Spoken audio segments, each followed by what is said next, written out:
무한한 시간 속에 계신 하나님께서 유한한 인간을 구원하시기 위해서 스스로를 한정시킨 이 큰 사랑의 계절에 하나님의 평화와 사랑이 여러분들 마음속에 가득하시기를 바라겠습니다.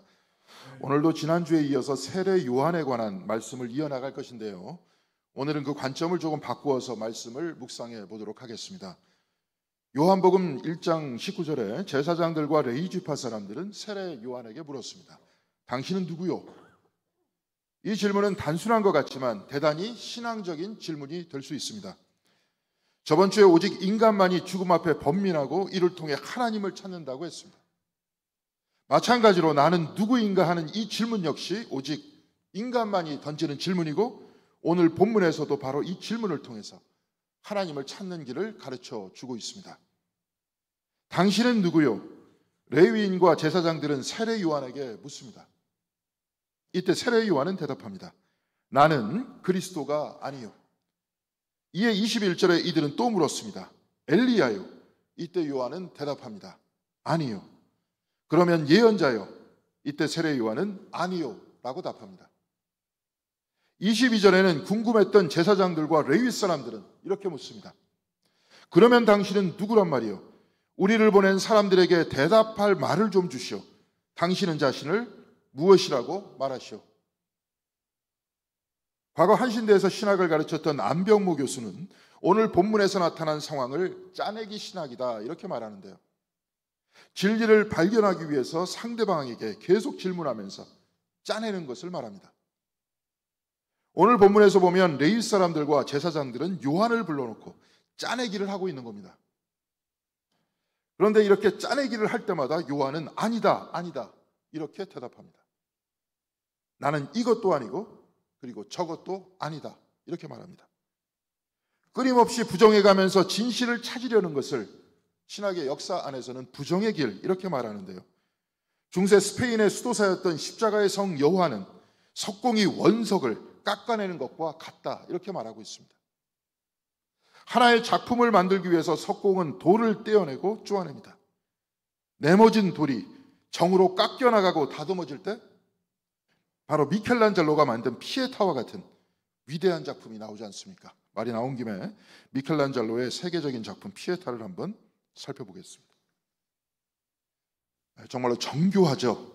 어떻게 단단한 대리석을 저렇게 만들었는지 경탄할 수밖에 없는데요, 저 작품을 만들기 위해 거대한 대리석을 가져왔을 것이고, 이것을 쪼아내는 가운데 마리아가 죽어서 십자가에 내려진 아들 예수를 무릎 위에 올려놓고 슬퍼하는 모습을 그대로 보여주고 있지 않습니까? 그런데 미켈란젤로의 피에타는 저 작품만 있었던 것이 아닙니다. 저 작품은 베드로 성당에 세워진 바티칸 피에타 이렇게 말하는데요, 미켈란젤로가 마지막으로 작업하다가 죽은 미안 성품도 있습니다. 론다니니의 피에타라는 작품입니다. 저 작품입니다. 한쪽은 앞에서 찍은 거고 한쪽은 옆에서 찍은 겁니다.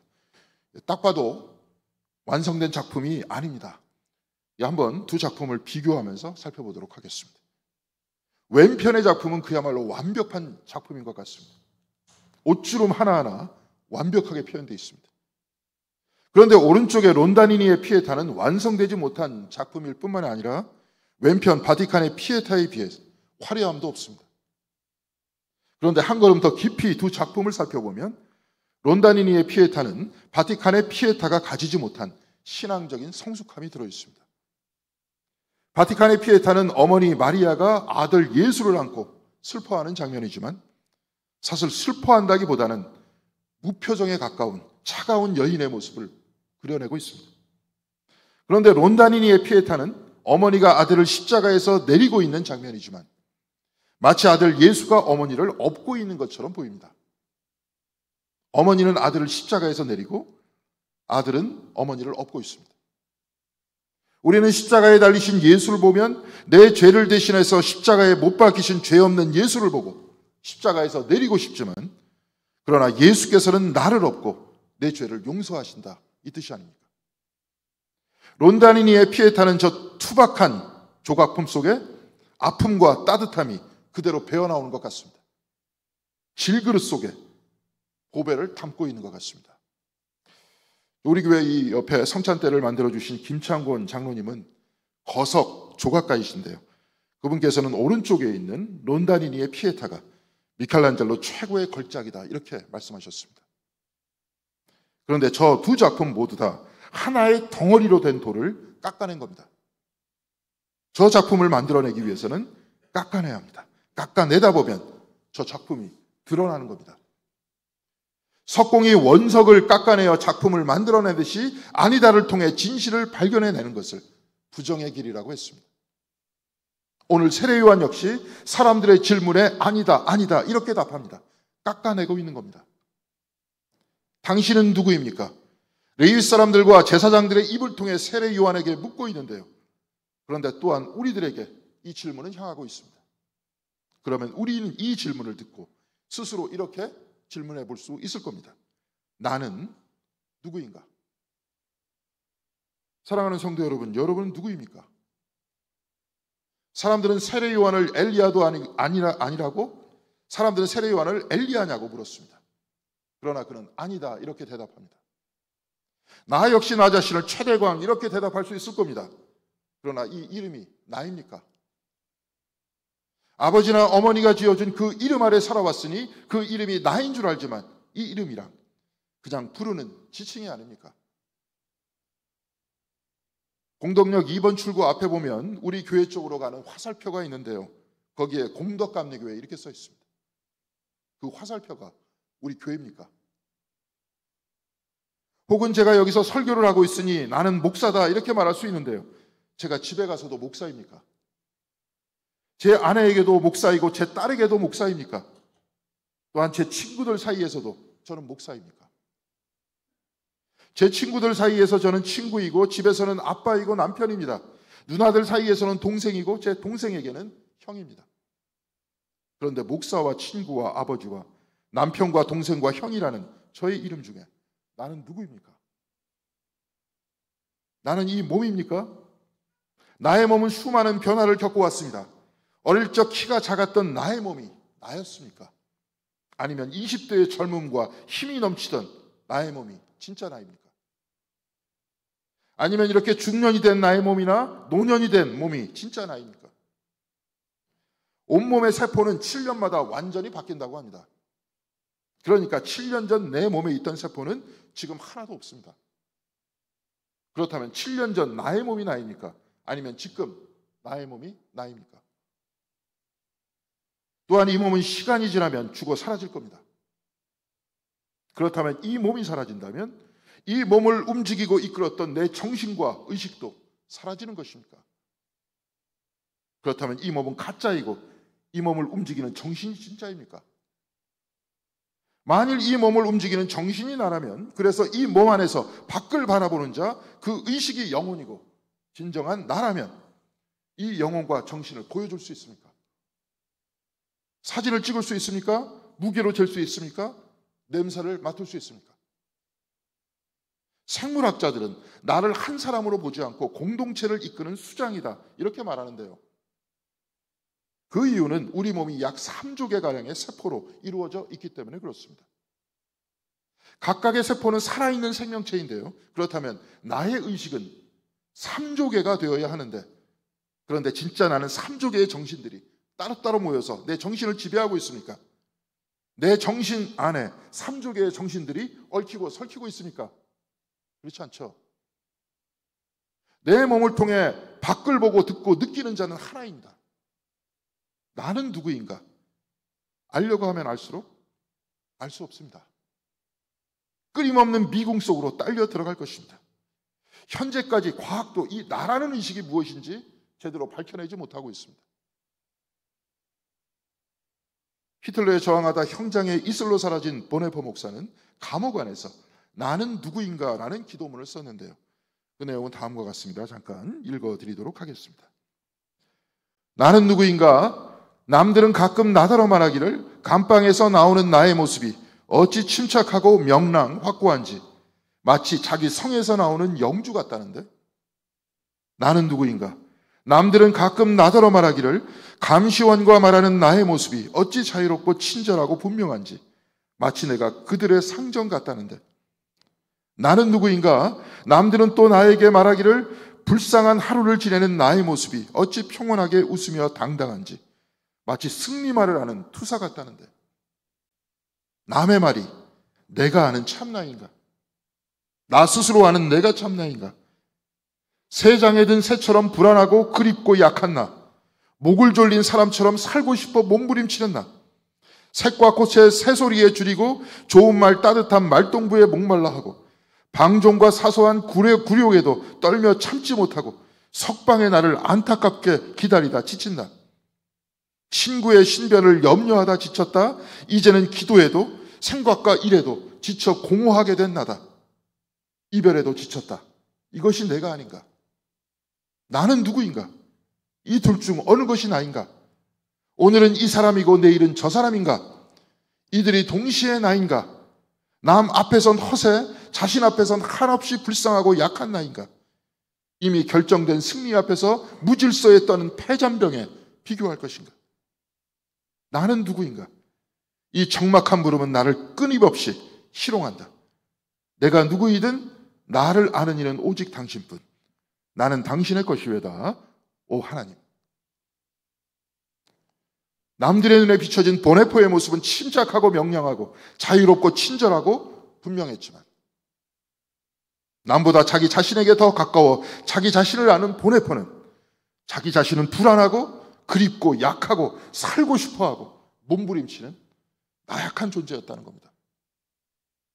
강철 같은 사람으로 보여졌지만 그 역시 따뜻한 말 한마디를 좋아하고 비판과 사소한 굴욕에도 상처받는다고 했습니다. 간절하게 감옥에서 나가고 싶고 친구의 신변을 염려하며 기도하다가 그 어떤 응답도 받지 못해 지쳐 공허해하고 있는 나. 보네포 목사는 둘 중 어느 모습이 진정한 나인지 자기도 모르겠다고 했습니다. 강한 나인가? 아니면 약한 나인가? 그렇다면 강함은 어디에 있고 약함은 어디에 있는가? 그런데 그는 이 묵상의 말미에 이렇게 대답합니다. 나를 아는 이는 오직 당신뿐. 나는 당신의 것입니다. 나는 내가 누구인지 알지 못하지만 나는 당신의 피조물이요, 나는 나의 것이 아니라 하나님의 것이라는 겁니다.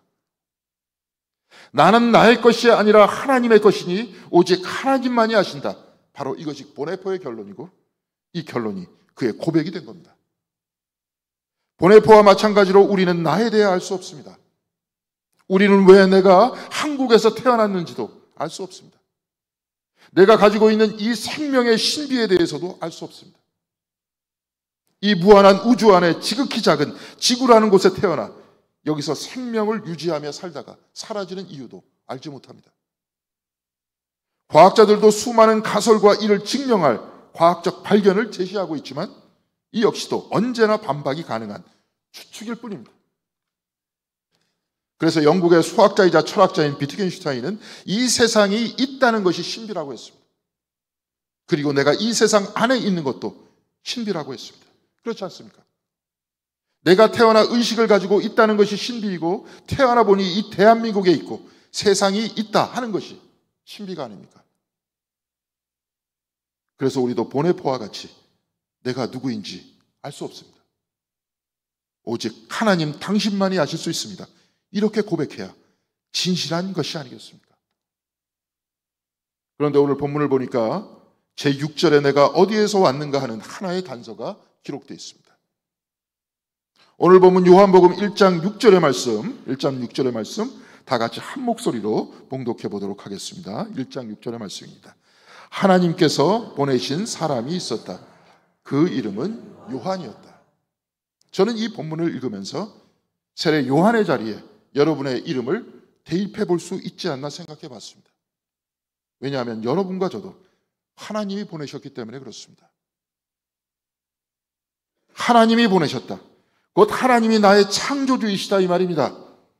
나는 나의 근원에 대해 잘 알지 못합니다. 보네포의 말과 같이 오직 하나님이 아십니다. 그런데 분명한 것은 나는 하나님이 이 땅에 보낸 사람이라는 것, 이것은 오늘 말씀에 기록되어 있는 것입니다. 요한뿐만이 아니라 저와 여러분도 하나님께서 당신의 뜻을 이루기 위해서 이 땅에 보낸 사람들이라는 겁니다. 그러니까 저와 여러분도 요한만큼 소중한 사람들입니다. 그렇다면 하나님의 뜻이란 무엇이겠습니까? 오늘 본문 7절에는 이렇게 기록되어 있습니다. 그 사람은 그 빛을 증언하러 왔으니 자기를 통하여 모든 사람을 믿게 하려는 것이었다. 요한은 빛이 아닙니다. 그런데 그는 빛을 증거하기 위해서 하나님으로부터 왔습니다. 이 말씀을 저와 여러분들에게 대입해서 살펴본다면 저도 여러분도 빛에 대해서 증거하기 위해서 하나님으로부터 보냄을 받은 사람이다. 이렇게 말할 수 있지 않습니까? 빛에 대해서 증언한다. 그리스도를 증언한다. 이 말은 하나님으로부터 와서 어둠에 있는 사람들에게 그리스도의 빛을 전하는 것이란 전도하는 선교적인 의미일 것입니다. 그렇다면 우리 모두는 이와 같은 일을 해야만 하는 것입니까? 바로 이것이 나는 누구인가 하는 것에 대한 성서의 응답이겠습니까? 물론 아닙니다.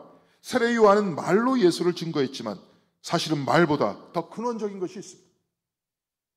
디트리 보네퍼는 그의 책 나를 따르라 해서 에베소서 4장 24절의 본문을 해석하면서 글을 이어가고 있는데요.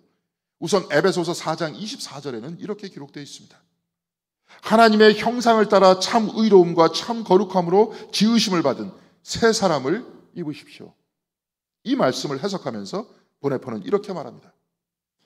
여기서는 그리스도 자신만을 하나님의 형상으로 언급한다. 아담은 하나님의 형상을 따라 지어진 첫째 사람이었다. 하지만 그는 타락하는 바람에 그 형상을 잃고 말았다.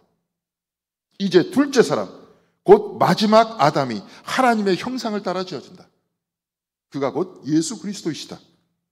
따라서 새 사람은 그리스도이시며 이를 따르는 것이 교회다. 그리스도는 새 사람 안에 있는 새 인류이시고 교회는 그 형상을 드러낸다. 이 말을 요약하자면 첫 번째 하나님의 형상인 아담은 그리고 우리 모두는 이 어둠 속에서 타락하여 그 형상을 잃었지만 둘째 사람 하나님의 마지막 형상이신 예수께서는 우리의 빛이시고 우리의 모범이시다. 그가 우리의 형상이시다. 이 말입니다. 보네퍼는 아담이 타락하여 그 형상을 잃고 말았다. 곧 하나님의 형상을 잃고 말았다. 이렇게 말하지만 감리교를 창시한 웨슬리는 하나님의 형상을 선행 은총이라고 해서 잃은 것이 아니라 잊어버렸다. 이렇게 표현합니다. 곧 보네퍼와 같은 개혁주의 신학에서는 사람이 하나님의 형상을 잃어버렸다. 그래서 사람에게는 하나님의 형상이 전혀 없다. 이렇게 말하지만 웨슬리나 캐톨릭이나 정교회나 영국의 켈트 전통에서는 잃어버린 것이 아니라 잊어버렸다. 이렇게 말합니다. 그래서 그리스도께서는 내 안에 있는 하나님의 형상을 일깨우기 위해서 오셨다. 이렇게 말합니다. 그래서 우리 안에 있는 하나님의 형상을 양심이다, 본래의 선한 마음이다 이렇게 말하기도 하는데요. 이에 관한 신학적 논쟁은 성경 공부나 강연과 같은 시간에 좀 자세히 소개하는 것으로 하고 이렇게 보네포와 같은 개혁주의자와 웨슬리가 약간 다른 점이 있지만 이들 모두가 동의하는 점이 있습니다. 그것은 구원은 나에게 있지 않고 예수 그리스도에게 있다는 겁니다. 보네포는 이에 관해서 이렇게 말하고 있습니다. 개인은 새 사람과 관계를 맺어 그를 입는다. 새 사람은 개인을 감싸 보호하는 옷과 같다. 개인은 그리스도이자 교회인 하나님의 형상을 입어야 한다. 구원은 나에게 없으니 하나님의 형상인 그리스도의 옷과 교회의 옷을 입어야 한다. 바로 이 말입니다. 그래서 하나님의 형상을 회복한다는 겁니다. 진정한 나란 하나님에 의해서 만들어진 하나님의 형상이 되는 겁니다. 그러니까 교회란 하나님의 형상이신 그리스도의 옷을 입는 곳입니다. 그래서 교회는 진정한 내가 되는 곳입니다. 하나님의 형상이 되는 곳입니다. 교회 안에서 그리스도의 옷을 입고 하나님의 형상인 진정한 나를 회복하기 위해서 모인 곳, 바로 그곳이 교회인 겁니다. 바로 이것이 그리스도를 증거하는 것이기도 합니다. 내가 그리스도의 옷을 입고 그리스도와 같은 삶을 살기 위해 노력하는 것으로 하나님의 형상이 되는 것으로 남들에게 예수 그리스도를 증거하는 겁니다. 오늘 우리가 읽은 구약성경 본문의 말씀 이사야서 61장 10절에 이사야는 이렇게 하나님을 찬양하고 있습니다. 주님께서 나에게 구원의 옷을 입혀주시고 의의 겉옷을 둘러주셨으니 내가 주님 안에서 크게 기뻐하며 내 영혼이 하나님 안에서 즐거워할 것이다. 의의 겉옷을 입혀주시어 구원해 주시니 이 은혜에 즐거워한다고 이사야는 외치고 있습니다. 진정한 내가 되게 하시니 하나님의 형상이 되게 하시니 즐겁다는 겁니다. 오늘 우리가 읽은 요한복음의 본문에서 세례 요한은 빛이 아니라 그는 빛에 대해서 증거하는 사람이라고 했습니다. 우리 역시 빛이 아니라 그 빛에 대해서 증거하는 사람입니다. 우리는 빛이 될 수 없으나 그리스도의 옷이 우리를 빛나게 합니다. 내가 그리스도의 옷을 입고 사는 것, 그래서 나 홀로 구원 없이 사는 것이 아니라 그리스도에 의해서 구원받은 삶이 되는 것, 이 구원받은 삶이 그리스도에 대해서 남들에게 증거하는 것, 삶으로 증거하는 것, 바로 이것이 오늘 본문을 통해 하나님께서 우리를 보내신 목적이고 또한 우리 자신의 모습이라는 겁니다. 바로 이것이 그리스도의 옷을 입고 교회의 옷을 입는 겁니다. 이를 위해서 예수께서 시간을 내어서 기도했듯이 우리도 시간을 내어서 기도하는 겁니다. 그리스도와 같이 매일 말씀을 묵상하는 겁니다. 그리스도와 같이 사랑을 베풀려고 하는 것이고 그리스도와 같이 정의 안에서 살려고 하는 겁니다. 삶이 착하고 선한 말과 행실을 통해서 우리가 이웃들에게 그리스도를 증거하는 겁니다. 우리의 직업은 서로 다르고 살아가는 방식도 다르지만 우리는 모두 다 똑같이 그리스도의 옷을 입고 있습니다. 그리스도의 옷을 입고 정직하게 살아가려고 하고 그리스도의 옷을 입고 한 번 더 참고 두 번 더 참습니다. 그리스도의 옷을 입고 사랑하기 힘들어도 사랑하려고 하고 사랑하지 못하는 나를 바라보면서 회개하고 기도하는 겁니다. 바로 이 모든 삶이 그리스도를 증거하는 것이라는 겁니다. 바로 이것이 하나님으로부터 보내어져 그리스도를 전하는 바로 우리 자신의 정체성인 겁니다. 우리는 이 정체성을 통해서 예수를 증거하는 겁니다. 말과 형식만의 기독교인이 아니라 삶과 일상의 기독교인이 곧 나의 정체성이고 그리스도를 증거하는 선교이고 바로 이것이 하나님의 형상인 나의 모습이라는 겁니다. 사랑하는 성도 여러분, 여러분은 누구입니까? 여러분은 나를 누구라고 말하고 있습니까? 그런데 오늘 성경의 말씀을 보니까 우리는 하나님으로부터 왔습니다. 우리는 하나님으로부터 보냄을 받았습니다. 그리고 우리는 그리스도의 옷을 입고 그리스도의 제자로 살아갑니다. 사랑하는 성도 여러분, 이제 하나님의 형상으로 이 땅에 오신 그리스도를 기념하는 강림절 세 번째 주일을 맞이하고 있습니다. 세례 요한이 하나님으로부터 보내심을 받았듯이 여러분들 모두 다 하나님으로부터 보내심을 받아서 이곳에 왔습니다.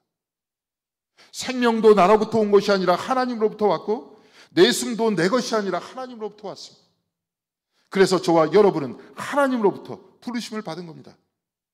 이 보냄을 받은 우리는 하나님의 형상의 모범 되신 그리스도의 삶과 말씀을 배우고 십자가와 부활의 사랑을 배우고 예수를 드러내면서 살아나갑니다. 바로 이것이 저와 여러분의 정체성입니다. 사랑하는 성도 여러분, 여러분들 모두 하나님으로부터 왔다는 그 의식을 가지시기 바랍니다. 누가 뭐라고 하든 나는 하나님으로부터 보냄을 받은 소중한 사람임을 잊지 마시기 바랍니다.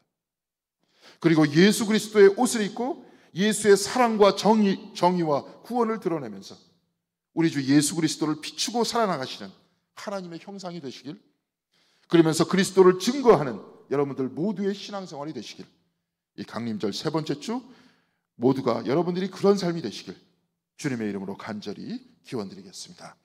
기도하시겠습니다. 사랑과 은혜가 충만하신 하나님, 강림절 세 번째 주 주님을 맞이하기 위해서 이 땅에 이곳에 왔습니다. 하나님께서 우리를 보내시고 또한 그리스도의 옷을 입고 그리스도를 증거하는 우리의 삶이 되게 하기 위해서 주님, 우리의 마음과 우리의 삶을 이끌어 주시옵시고 우리를 더욱더 하나님의 형상과 가까워진 사람으로 삼아 주시옵소서. 우리가 입술로는 전도하기 힘들어도 우리의 삶과 또한 우리의 일상을 통해서 그리스도와 닮아가는 그러한 삶을 통해서 진정으로 그리스도의 모습을 드러내는 삶이 될 수 있도록 인도하여 주사 바로 이를 통해서 그리스도를 비추고 그리스도를 전하는 저희들의 일상이 될 수 있도록 주여 복 내려 주시옵소서. 늘 주님께서 같이 하여 주시기를 바라오며 이 모든 말씀 우리 주 예수 그리스도의 이름으로 기도드렸습니다. 아멘.